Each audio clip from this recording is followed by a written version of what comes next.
extended a bit too long, huh? Thank you, Thomas, very much for our presentation. It's open for questions now.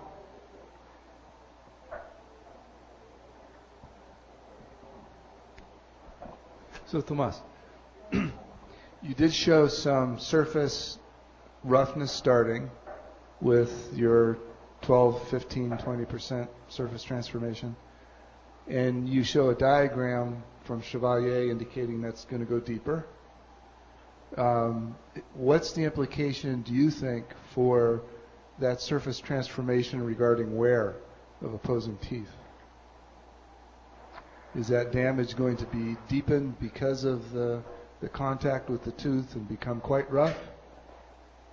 If you think of this twinned monoclinic, you know, and there are large stresses in between. So if you will chew or during toothbrushing, I can figure out you will remove parts of the grains, not the whole grain, but parts of the grains, easier than if it's a very smooth tetragonal surface. So do you think that will leave an abrasive rough surface, or will it still be on such a fine scale that it won't be? Look, the grains are about 0.4 micrometers big, and if you think that you have only part of the grain, we're almost in the nano-size region, so you will certainly not be able to feel it, or you know. But the trouble is, it's not going to be uniformly across the surfaces coming off. Some areas may be pit, so you localize will have some roughness generated. Yeah, this aging starts on some spots, you know, right.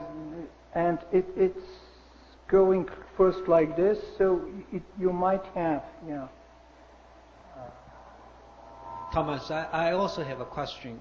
Sure. When you do sandblast it and then heat treat it at 900 degrees, sort of to relieve the stress and reverse the phase transformation. Now, by now you don't have any residual stress on the surface.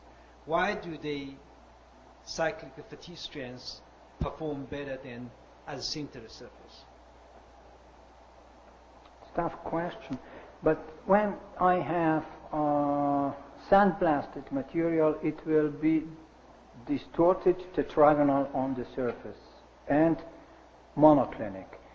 If I anneal that, the monoclinic will turn to tetragonal, but it's partitioned. Those laths are now smaller than the original grains were, you know.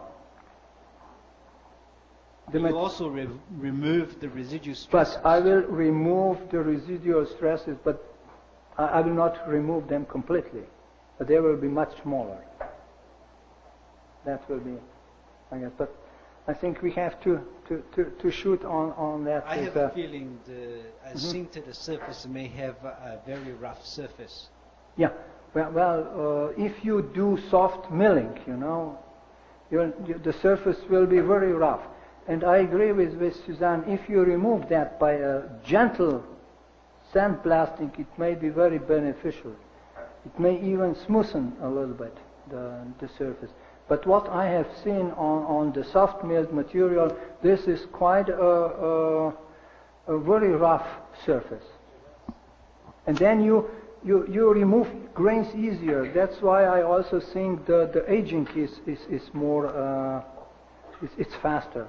Yeah, and that with the graph that I showed from Diane Riekow, the worst case was the green machined and then sintered. Yeah. The better cases were ground, already sintered.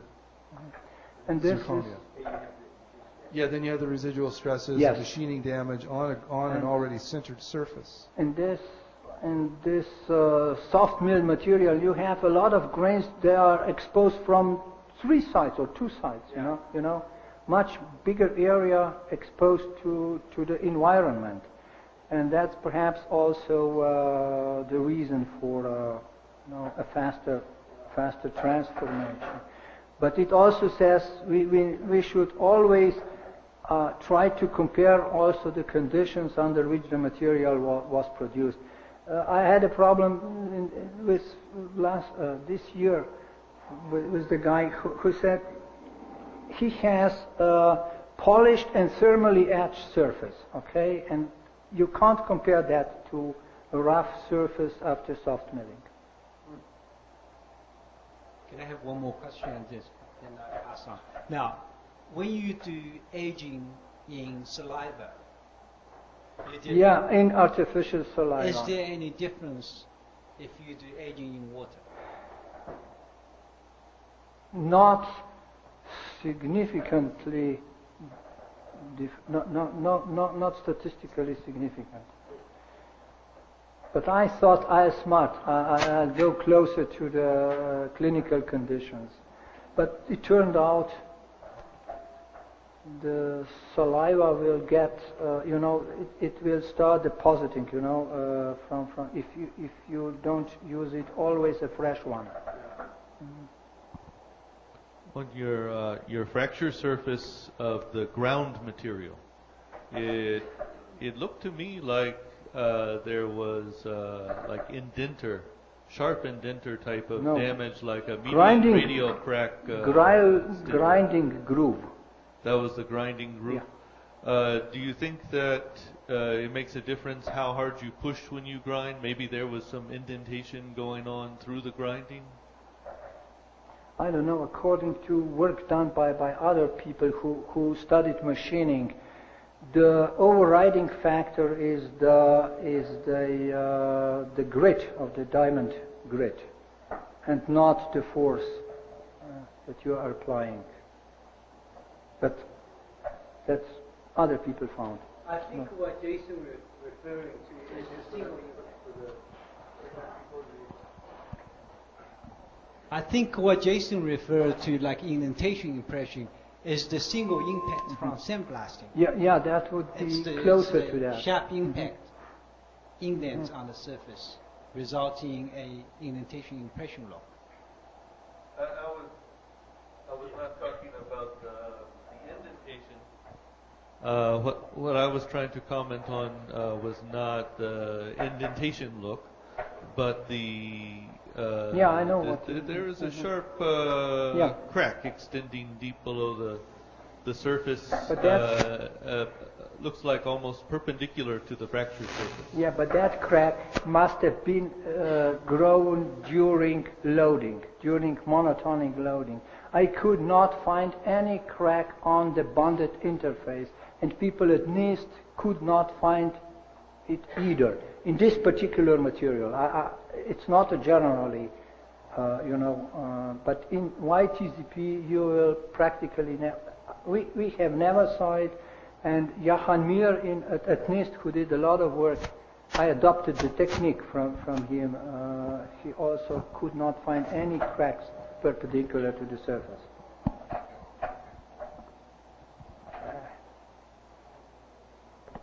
Any other questions? More questions? Do you have a question? Who has a question? I have one question.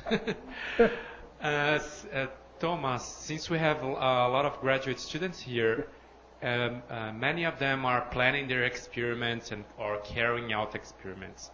So what would you suggest for them if they are trying to age zirconia? Because they can use the autoclave, they can do mechanical cycles, they can just put it on the water and wait. What would you suggest them in terms of doing something clinically relevant? It's always the question, if you are designing experiments in the laboratory, what will be the clinical relevance?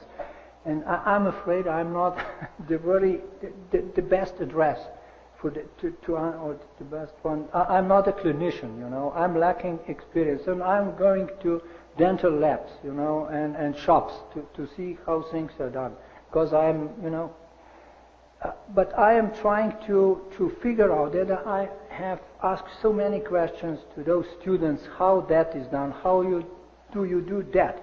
Try to think of what will be the next operation, So collecting data, what are the conditions, and also it's good to know what kind of material you have to characterize the material. unless you cannot, otherwise you cannot compare the results. Yeah, what I recommended to one student actually at an ESPE about a year ago was to look at his results and the dental zirconias he was using, and to look at an Arrhenius plot of materials that they were interested in using to do the aging at a number of different temperatures, and to see what the energy of activation was for those, and to see which one then would model his clinical data, and then set your conditions based on what would recreate what Professor Kosmac has found intraorally.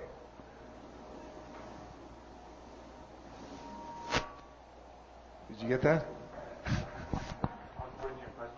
No, you're more puzzled than before. And we can talk about but in my opinion now, artificial saliva or distilled water, I would choose the distilled water.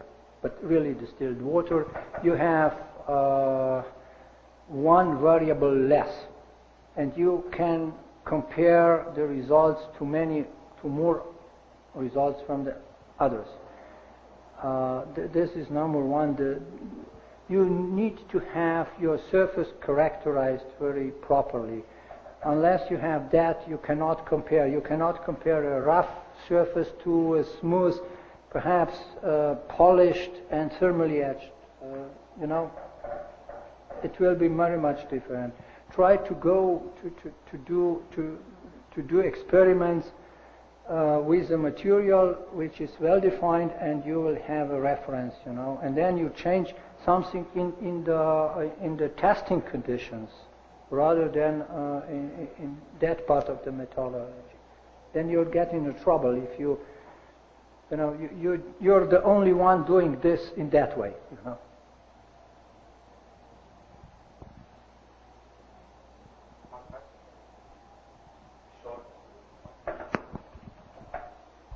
Thomas, a short question, more practically oriented.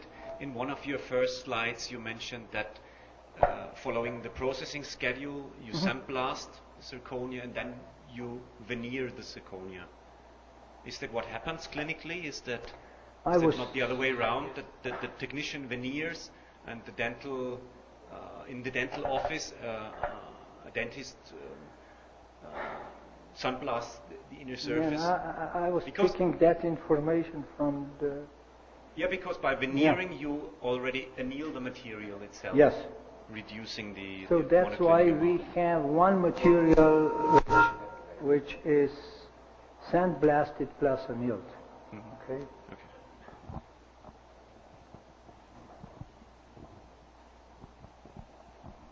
Mais perguntas?